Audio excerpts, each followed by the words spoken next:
Well,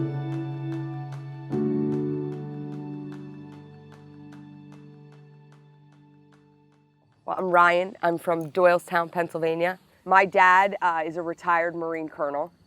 So I was born in Camp Lejeune, North Carolina, and then we moved to Maryland, and then we moved to California, and then we moved to Virginia, and then we moved to another place in Virginia, and then we moved to Pennsylvania. So the foundation started in 2007 after my brother Travis was killed in Iraq.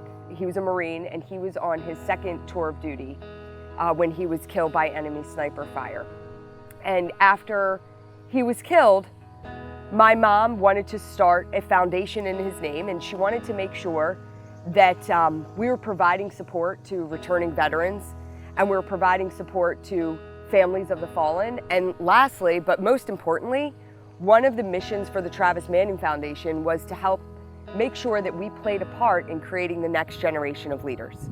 Because what we realized with Travis is that the person he became was because of the things he did when he was young.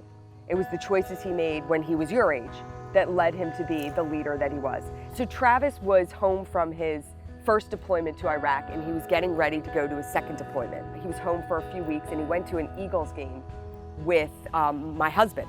My husband was, getting upset that Travis was leaving again, and it was weighing really heavily on his mind. And my husband turned to Travis as they were leaving the stadium, and he said, "Hey, Trav, why don't you let me push you down the stairs?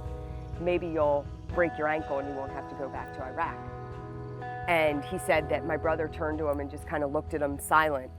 And he said, "You know what, Dave, if I don't go back to Iraq, then somebody much less prepared for the job at hand is going to go in my place. If not me, then who?" In 2012, my mom was diagnosed with cancer. She died just 8 months later. So I was left with big shoes to fill because my mom had started this tremendous organization and in my brother's name, and there were really great things happening, and I wanted to make sure that I continued it not just for Travis, but for my mom as well.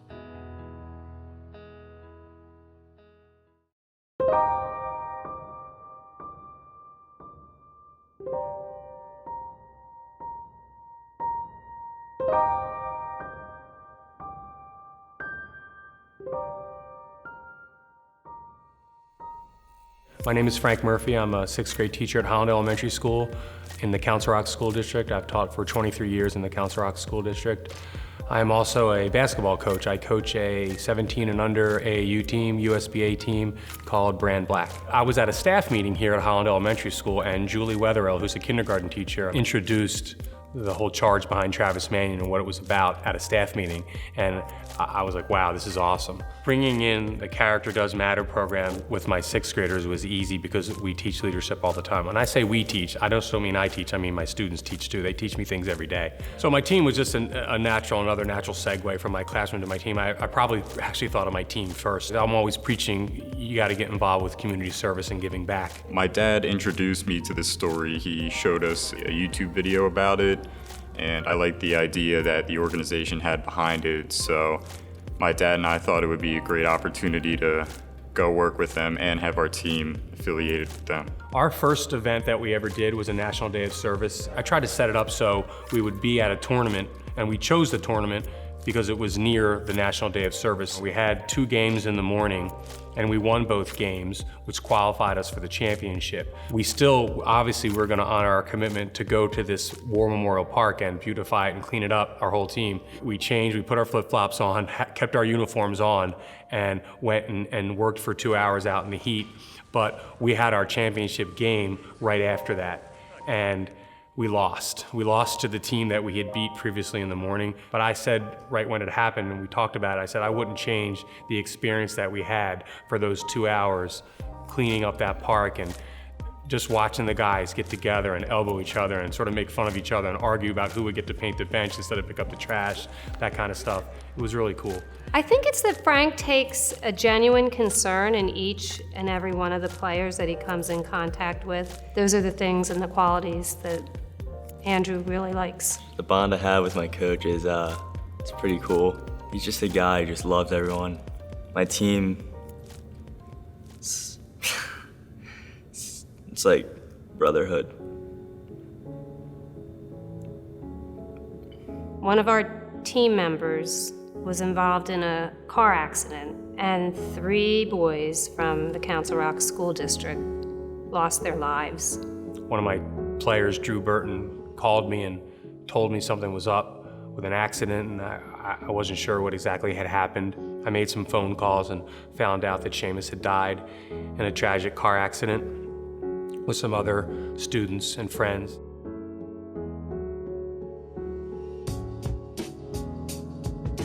Seamus was an all-out kind of player. He wore his heart on his sleeve. He would cry after losses. He would get significantly angry at himself if he missed a layup, things like that. Never pointed a finger at anybody. He was big. He was about 6'2" and thick. And he was a football player, and he was a tough-looking dude to me. And he was comfortable in his own skin. He made everybody feel better about themselves. He elevated people. Yo, Seamus, haircut. He got us wearing these beach hats. We had beach hats, and every player wanted to have a beach hat. He was just a great dude. Seamus had a heart of gold. He was fun-loving, made everything a great time. He was a lot like Frank in many ways. I remember the last time I ever spoke to Seamus. We were gonna play in a benefit game, our team in Norristown, and I needed his uniform for someone. He was going away to visit his dad in St. Louis, and I called him and I said, hey man, could we borrow your uniform? Of course he said yes. But I remember when I hung up the phone with him, I said, I love you, dude. And he said, I love you too, coach. And that was the first time he ever said it to me. He had never said, I love you back to me. The last thing he ever said to me, I'm fortunate and lucky that it was that. But we got the team together. We play in a fall league every year. Before the game started, each one of my players had a flower, had a rose. Each one lined up and walked up and gave Mr. Digney and Mrs. Digney a flower, and then Mrs. Digney had Seamus's uniform and gave it to Griffin Smith, and he put it on, and then we played. In almost every game we play in, we have either Seamus's uniform or a uniform that has the number 89. The time I got to wear it, it just made me feel like a brick wall, kind of. The feeling was just awesome. It was like right on my shoulder. Seamus was an all-around hard worker, really good teammate, and because Travis Manion embodies that, we tried to work our hardest in doing community service as a team, as he would have done. Coming to like Travis Manion and stuff, just because he's not here anymore, we can always just keep going. And when we go, it always he's always with us. Him dying so untimely, and then our fall season starting, it sort of probably just elevated our connection with the Travis Manion Foundation because we knew that Seamus loved doing that too. And as a team we did. And a lot of the memories that we formed and built with him were not just in games or on boardwalks in Myrtle Beach, but doing the Travis Manion Foundation stuff. I'm Ronald Garrison. I'm Seamus Digney. Do it again, go ahead. I'm Ronald Garrison. I'm Seamus Digney. And we're a partnership with the Travis Manion Foundation, which the foundation supports the families of veterans. The work that Frank's basketball team continues to do for the Travis Manion Foundation also pulls from the memory of Seamus. There are 2 important pieces of the boys' lives right now that seem to coincide together, and I think that Seamus bond will always be a remembrance when they ever think and hear of the Travis Manion Foundation. I know when my players are done doing a service event for the Travis Manion Foundation, they have this euphoric feeling afterwards because we've all talked about it, like, wow, that was awesome. That was an amazing feeling. Like they felt, maybe they didn't want to get up at 8 o'clock in the morning or 7 o'clock in the morning, but then it's always afterwards, it's like, wow, that was awesome.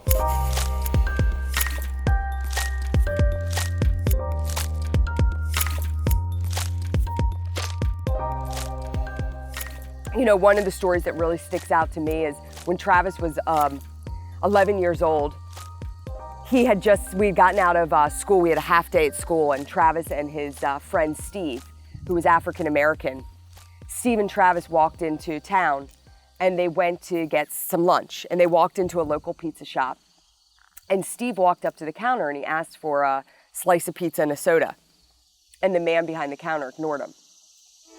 And then again, Steve said, excuse me, sir, can I get a slice of pizza and a soda? And again, the man behind the counter ignored him. And my brother recognized what was going on. And he walked up to the counter, he asked for a slice of pizza and a soda, and the man gave it to him. And he turned to Steve and he gave him the slice of pizza and the soda, and then he turned to the man behind the counter and he told him, we'll never be back. This was the motto that Travis lived by. This was what he instilled in himself every single day.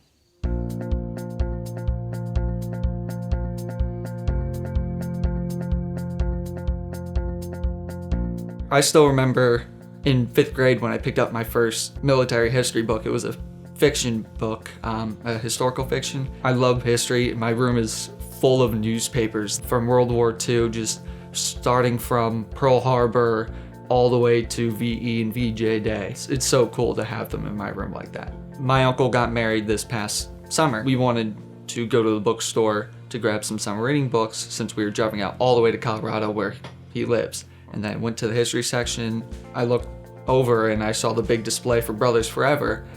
And I walked over there and was looking at the books. I saw that said Travis Manion and Brandon Looney, and it just really piqued my interest to learn about someone who was in this town and learn more about what he did, because I hadn't read about him before. So I picked the Brothers Forever and I read it in like 10 hours in the middle of Kansas. Like I said, I've been reading military history for years. Nothing's touched me like emotionally like that book did. It was so just raw, and I guess so much love in the book and between the families. It's something out of fiction, to be honest. Like, I had trouble believing that it was real. And that was what made it so amazing.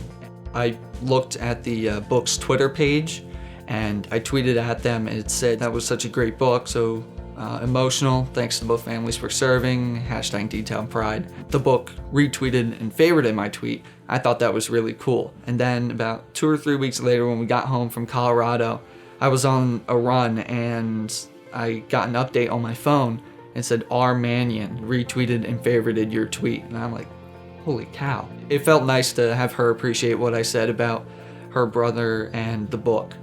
And then I immediately went onto her Twitter page and I saw that it said volunteers wanted in the Doylestown office, and then I emailed in, and here I am. I think the most fulfilling thing about this is how much I can help other people. I mean, on my first day here, I was just watching videos and about the Travis Manion Foundation, and then this man walks in, he's wearing a police uniform, and I noticed that it says Brooklyn PD on his arm, and I was really confused because this is Doylestown, Pennsylvania, not near Brooklyn.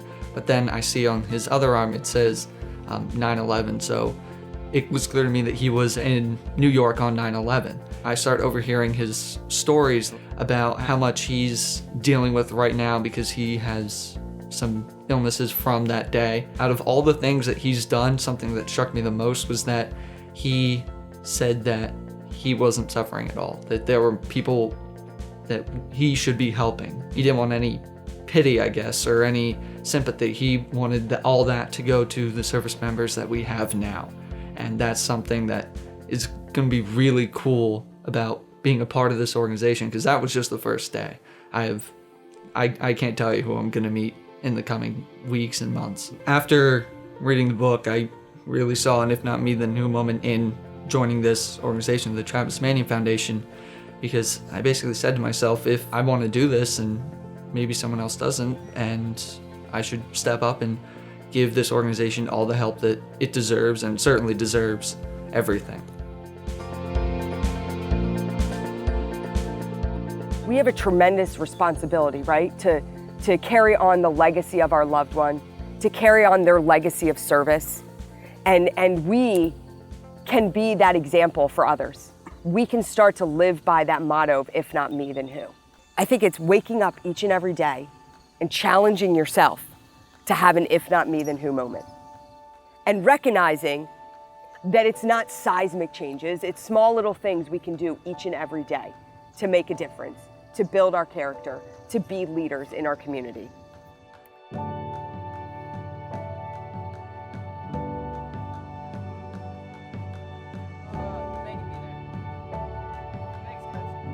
Travis Manion's mantra, if not me, then who, resonates with me as a person, because I like to think that I'm unselfish and I'm a giver, and I like to improve and better other people's lives. I try to take an incident, and if it's negative, I try to find something positive out of it. You have to be the person who stands up and makes it a better situation. To just wear that on my back sometimes makes me feel like a leader. Travis and Brandon would really love how, even though that they can't be here today, their legacy lives on through this foundation, and I think they would be really proud of the fact that something like this sprouted in their name. It's a reminder, when I teach leadership to my students and to my children and to my players, I want quotes that will sort of stick and resonate with them. So for me, it means stepping up and honoring your commitments, and really, ultimately, this is what Travis Manion Foundation is all about, is putting others first, being selfless.